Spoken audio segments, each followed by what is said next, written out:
श्रोते नमस्कार. श्रोते सध्या संपूर्ण राज्यामध्ये तापमानात मोठी वाढ होत असून उष्णतेची तीव्र लाट जाणवत आहे. दिवसेंदिवस वाढणारे तापमान हे केवळ अस्वस्थता निर्माण करणारे नसून ते आपल्या आरोग्यासाठी गंभीर धोका असू शकते. विशेषतः उष्माघातासारख्या गंभीर स्थितीचा धोका या काळात अधिक वाढतो. नांदेड जिल्ह्याचंही तापमान 43 अंशापर्यंत देखील गेलं होतं. श्रोते लहान मुलं, ज्येष्ठ नागरिक, शेतकरी, मजूर तसंच उन्हात काम करणारे कामगार हे घटक यासाठी अधिक संवेदनशील मानले जातात. योग्य वेळी काळजी घेतली नाही तर उष्माघात जीव घेणारी ठरू शकते.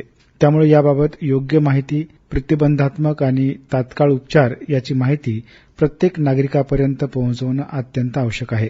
नांदेड जिल्हा परिषदेच्या आरोग्य विभागाच्या वतीनं देखील जे प्राथमिक आरोग्य केंद्र आहेत त्या प्राथमिक आरोग्य केंद्रामध्ये उष्माघात कक्ष देखील स्थापन केलेला आहे. जर ज्या व्यक्तींना काही लक्षणं जाणवली तर त्या ठिकाणी त्यांना उपचार त्या ठिकाणी दिले जाणार आहेत. एक चांगली योजना जिल्हा परिषदेच्या वतीनं केलेली आहे. श्रोते याच अनुषंगाने आज आपण नांदेड जिल्हा परिषदेच्या जिल्हा आरोग्य विभागाचे प्रभारी जिल्हा आरोग्य अधिकारी डॉक्टर संतोष सूर्यवंशी यांची आपण मुलाखत घेणार आहोत. उष्माघाताची कारणं, लक्षणं, प्रतिबंध आणि उपचार या विषयावर ते आपल्याला मार्गदर्शन करतील. सर नमस्कार. सर्वप्रथम मी आकाशवाणीच्या वतीनं आणि सर्व श्रोत्यांच्या वतीनं आपलं मनपूर्वक स्वागत करतो. सर, आता उष्णतेची लाट आपण पाहतोय, मोठ्या प्रमाणामध्ये दिसते.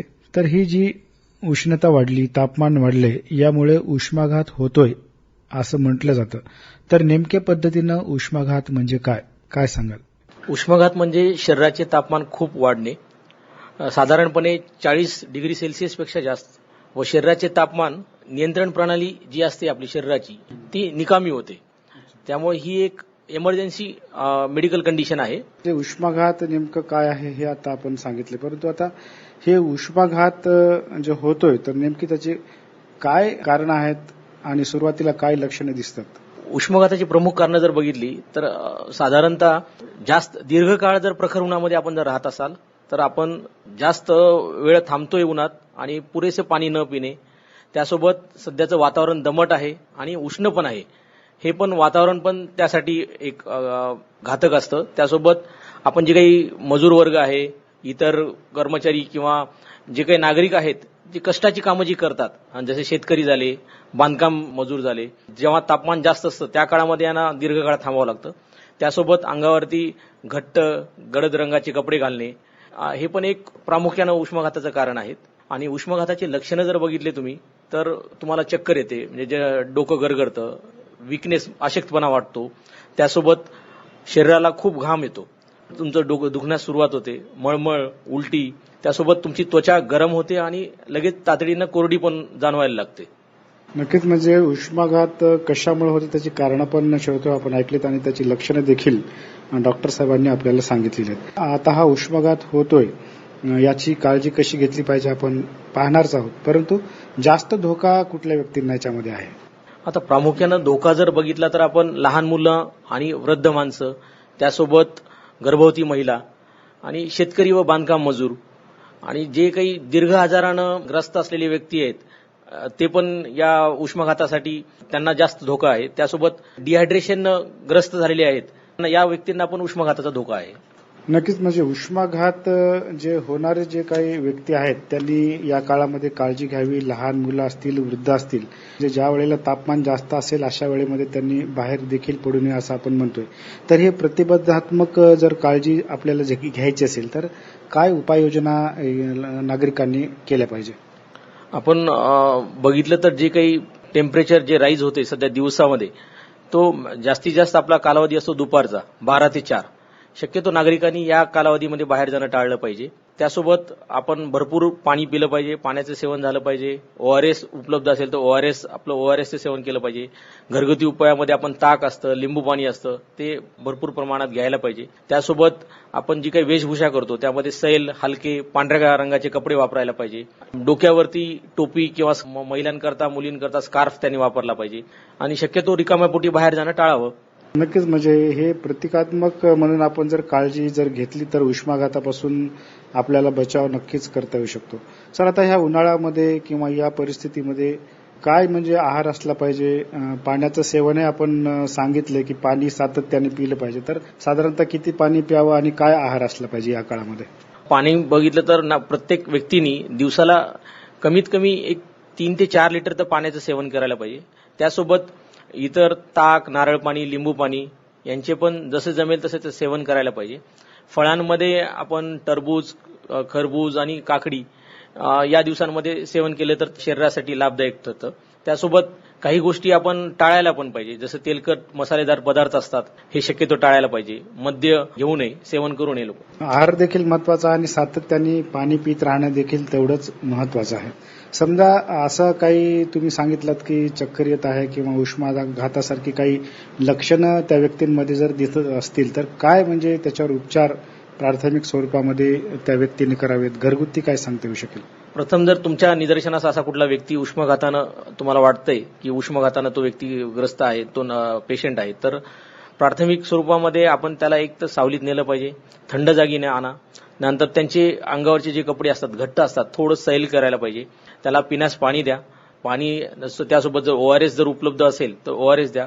आणि पंखा किंवा थंड AC असेल तर त्या ठिकाणी त्याला थोडा वेळ आराम करण्यासाठी जागा द्या. त्यानंतर असा पेशंट जर कंडिशन इम्प्रूव्ह होत नसेल तर त्यांना तातडीने जवळच्या सरकारी रुग्णालयात आपण दाखल करावे. आता प्राथमिक उपचार आपण करतोय, जसं पाण्याने पुसणं असेल, आंघोळ करणं असेल, कपडे त्याचे सेल केलेले असतील, तर ह्या पद्धतीमध्ये प्राथमिक उपचार झाले. परंतु तातडीनं जेव्हा आपल्याला रुग्णालयात दाखल करायचं असतं तर ती परिस्थिती कोणती असेल आणि कसं ओळखलं पाहिजे ते? एक तर पेशंट आहे त्याची शुद्ध हरपते. त्यानंतर कधी काही पेशंटला झटके येऊ शकतात, ताप खूप राहतो अंगामध्ये, नंतर संबंधिताच्या पेशंटच्या उलट्या थांबत नसतात आणि थोडासा डिसओरिएंट झालेला असतो, म्हणजे तो गोंधळून गेलेला असतो. जरी शुद्ध जरी हरप नसेल तर हे बदल आपल्याला सहज जाणवतात. अशा वेळेस तातडीनं सदर रुग्णास आपण रुग्णालयात आणायला पाहिजे.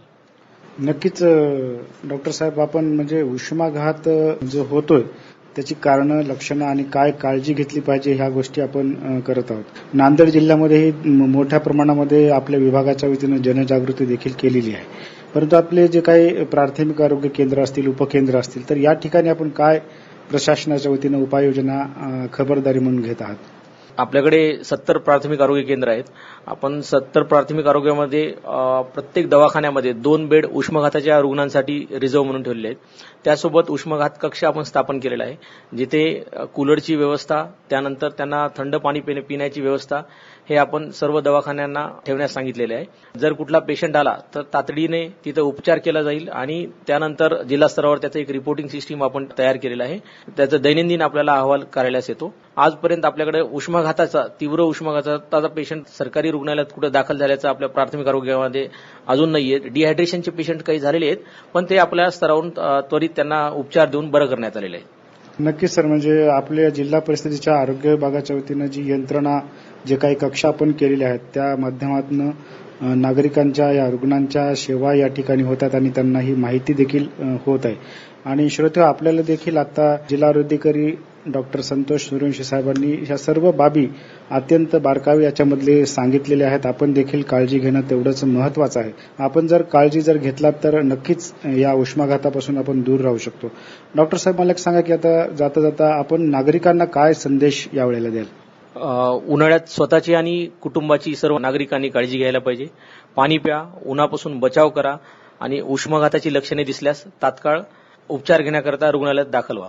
डॉक्टर साहेब, आपण उष्माघाताबाबत अतिशय महत्वपूर्ण आणि उपयुक्त माहिती दिली, त्याबद्दल आपले मनपूर्वक आभार. श्रोतेहो, आजच्या या मुलाखतीतून आपण उष्माघाताची कारणं, लक्षणं आणि त्यापासून बचाव करण्याचे उपाय याविषयी सविस्तर माहिती जाणून घेतली. वाढत्या तापमानाच्या पार्श्वभूमीवर स्वतःची आणि आपल्या कुटुंबाची काळजी घेणं अत्यंत गरजेचं आहे. श्रोतेहो, डॉक्टर साहेबांनी दिलेल्या सल्ल्यानुसार उन्हात बाहेर पडताना आवश्यक ती खबरदारी घ्या, पुरेसे पाणी प्या, सैलसर कपडे परिधान करा आणि शक्यतो दुपारच्या कडक उन्हात बाहेर जाणं टाळा. तसंच कोणालाही उष्माघाताची लक्षणे दिसल्यास त्वरित वैद्यकीय मदत घ्यावी. आपली थोडीशी जागरूकता आणि योग्य वेळी घेतलेली काळजी आपल्या आणि आपल्या प्रियजनांचे प्राण वाचवू शकतात. डॉक्टर साहेब, आपण या ठिकाणी आलात, आमच्याशी चर्चा केली, त्याबद्दल मी आकाशवाणीच्या वतीने आणि सर्व श्रोत्यांच्या वतीने आपले आभार व्यक्त करतो.